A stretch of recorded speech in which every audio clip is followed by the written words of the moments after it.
કે જે મહિલાનું મકાન પાડી નાખ્યું છે, જે મહિલાની જમીન આખી એની ખોદી નાખી છે, એની ફરિયાદ પણ દાખલ કરવામાં નથી આવી, તો એની ફરિયાદ દાખલ કરવામાં આવે।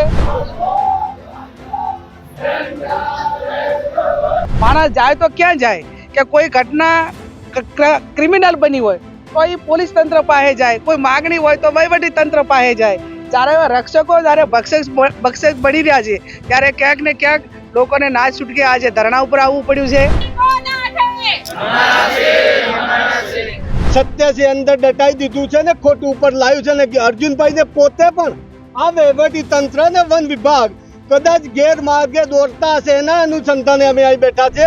વહીવટી તંત્ર સરકાર એવું વિચારતી કે આવશે, બેસે, કલાક બેસે, એક દિવસ બેસે, જતા રહેશે, એમના મગજમાં હોય તો કાઢી નાખે। અમે બેસું આજ નહીં તો કાલે, જ્યાં સુધી ન્યાય ના મળે ત્યાં સુધી બેસવા માટે તૈયાર છીએ। અને હજુ પણ હજુ વહેલી તકે જો નિર્ણય ના લે કે તો ઉગ્ર આંદોલન કરવું પડશે, તો અમે કરવા માટે પણ સંમત છે, જપીને નહીં બેસવું। 13 તારીખે દાદા આદિવાસીઓના જે મૂળભૂત અધિકારો, જે પ્રકૃતિ સાથેનો એમનો નાતો અને પરંપરાગત આટલા રાજા રજવાડાથી કરીને અનેક પ્રશાસનો બદલી ગયા, પણ જે એમના હકને અધિકારો જે હતા એ ક્યારે કોઈ છીનવવા માટેના પ્રયત્ન કર્યા નથી। જ્યારે આ ઘટના બની એ ટાઈમે એડવાન્સમાં પ્લાનિંગ કરીને એમને વિશ્વાસમાં લઈને એમની સાથે સમાધાનકારી વલણ રાખીને જે એમનું જે નુકસાન હતું એ તંત્ર ભરપાઈ કરવાના શરતથી એમને વિશ્વાસમાં લીધા હોત તો આવડી મોટી ઘટના એ વહીવટી તંત્ર ટાળી શક્યું હોત।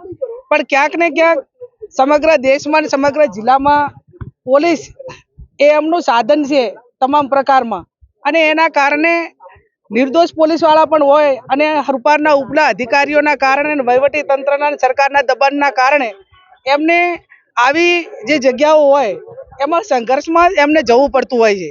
જે ઘટના બની છે એને વખોડીએ છીએ, પણ એક તરફી જ્યારે ઘટના બની છે તો એનો ન્યાય હોવો જોઈએ, અને ન્યાય એ હોવો જોઈએ કે જે મહિલાનું મકાન પાડી નાખ્યું છે, જે મહિલાની જમીન આખી એની ખોદી નાખી છે, એની ફરિયાદ પણ દાખલ કરવામાં નથી આવી, તો એની ફરિયાદ દાખલ કરવામાં આવે, એને વળતર આપે। અને બીજા જે માત્ર આદિવાસીઓ ઉપર જ જે ફરિયાદ દાખલ થઈ છે એને બદલે ક્યાંક ને ક્યાંક એ પોલીસના અધિકારીઓના મારફતે એમની દબણકાઈના કારણે જે આદિવાસીઓને નુકસાન થયું છે એમને લગાડ્યું છે, તો એની પેરેલલની ફરિયાદ ક્રોસ દાખલ કરવી જોઈએ। એ પણ વહીવટી તંત્રએ, પોલીસ તંત્રએ જે આદિવાસીઓ વતી પણ એની એફઆઈઆર દાખલ કરવી પડે। ત્યારે હવે આજે આ ઘટના છે એના અમે ધરણામાં અમારી આ માગણીઓ છે, અને આવનાર સમયની અંદર તમે બધાને દબાઈને આવી દફનગીરી કરવા દેશો તો ક્યાંક ડેમોક્રેસી હોય, ક્યાંક વહીવટી તંત્ર હોય, એના ઉપરથી નાગરિકોનો, લોકોનો ભરોસો ઉઠતો જાય છે। માણસ જાય તો ક્યાં જાય કે કોઈ ઘટના ક્રિમિનલ બની હોય તો એ પોલીસ તંત્ર પાસે જાય, કોઈ માગણી હોય તો વહીવટી તંત્ર પાસે જાય। જ્યારે રક્ષકો જ્યારે બક્ષક બની રહ્યા છે ત્યારે ક્યાંક ને ક્યાંક લોકોને ના છૂટકે આજે ધરણા ઉપર આવવું પડ્યું છે। આદિવાસીઓ એકલા નથી, તમામ સમાજો દાંતાના એમની હાથે, રાજપૂત સમાજ, ઠાકોર સમાજ, તમામ જે આ એક ભાઈચારાની ભાવના છે કે આજે એમનું દુઃખ છે તો કાલે આમનું હોય, એટલે સમરસતાથી જ્યારે એમના સમર્થનમાં જે સમાજો આવ્યા છે એમને પણ હું આભાર માનું કે દુઃખની ઘડીમાં આદિવાસીઓ એકલાય નથી। આવનાર સમયની અંદર આદિવાસીઓને અને જ્યાં પણ અન્યાય થાય છે ત્યાં ન્યાય નહીં મળે તો કોંગ્રેસ પાર્ટી એમને ન્યાય અપાવવા માટે કાયમી લડી છે, અને આવનાર સમયની અંદર પણ લડશે। અને આના માટે પણ જ્યાં સેન્ટ્રલ ગવર્મેન્ટમાંથી કરીને વહીવટી તંત્રમાં જ્યાં ધન દોરવાનું હોય ત્યાં દોરીને અમે એમની સાથે છીએ। સૌથી પહેલા 13મી તારીખના દિવસે મારા વિસ્તારમાં ઘટના થઈ છે, અને ઘટનાનું નામ એટલા માટે હાલતો નથી કે બધા જોઈ લીધું છે। આજે 6થો દિવસ હોવા છતાં પણ આ લોકોએ સત્ય છુપાઈ દીધું છે ને ખોટું છે ઉપર લાવવાની કોશિશ સરકારે કરી રહ્યા। અનુસંધાને મેં ગઈકાલે નહીં ને પરમ દિવસે એવું કહેવામાં આવ્યું તો મેં આવતીકાલ તમારો દિવસ છે, તમે ઘટના આ લોકોને જે એફઆઈઆર લેવાની છે, હજુ આદિવાસીઓને લાગ્યું છે એફઆઈઆર તમે લીધી નથી, અને બાઈ ઉપર જે વિધવા બાઈ છે એના ઉપર માનસિક ત્રાસ આપીને અત્યાચાર કર્યો છે, એ અત્યાચારની પણ તમે એફઆઈઆર લીધી નથી।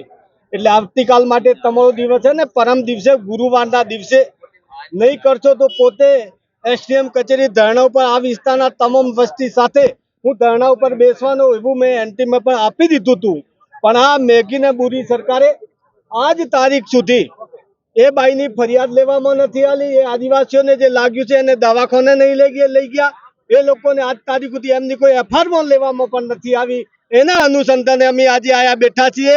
હું કોંતીભાઈ તરીકે એકલો નથી આવ્યો, પેલી બેન અમર વિધવા છે એ પણ એકલી નથી આવી.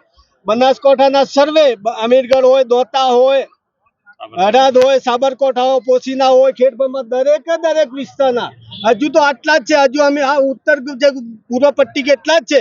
જ્યાં સુધી આ સરકાર નહીં નિર્ણય આલશે ત્યાં સુધી અમને ન્યાય ના મળે ત્યાં સુધી સમગ્ર અંબાજીથી મળે, એક ટાઈમ અંબાજીથી મળે ઉમરગામ સુધી આદિવાસીઓ ભેગા થવા માટે તૈયાર છે. ને ગઈકાલે મેં સમગ્ર સમાજે 18 વર્ષને આમંત્રણ આપ્યું હતું.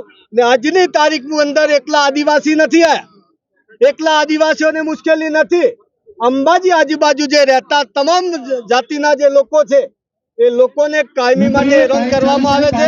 એના માટે આજે અમે અહીંયા આવ્યા છે. પણ અત્યારે બેઠા છીએ, હજુ એ લોકોને કહીએ છીએ વહેલામાં વહેલી તકે અમારો ન્યાય આપો, નહીં આપશો તો અમે બેઠા રહેશું.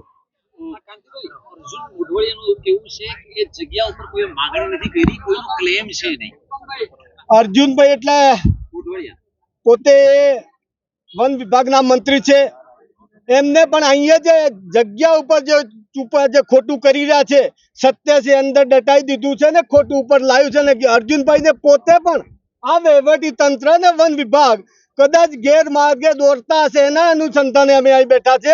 એમને પણ ધ્યાન ઉપર મૂકીએ છીએ, આપણા મારફતે મૂકીએ છીએ કે તમે સત્ય છે બહાર લાવો અને તમારો વિભાગ જે ખોટું કરી રહ્યું છે એમને અમારા પર જે અત્યાચાર ગુજાર્યો છે એ એમને યાદ કરાવીએ છીએ. જ્યાં સુધી ન્યાય નહીં મળશે ત્યાં સુધી અમે છોડશું નહીં.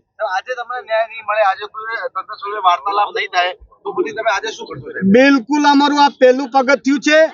વહીવટી તંત્ર સરકાર એવું વિચારતી હોય કે આ આવશે, બેસે, કલાક બેસે, એક દિવસ બેસે, જતા રહેશે, એમના મગજમાં હોય તો કાઢી નાખે.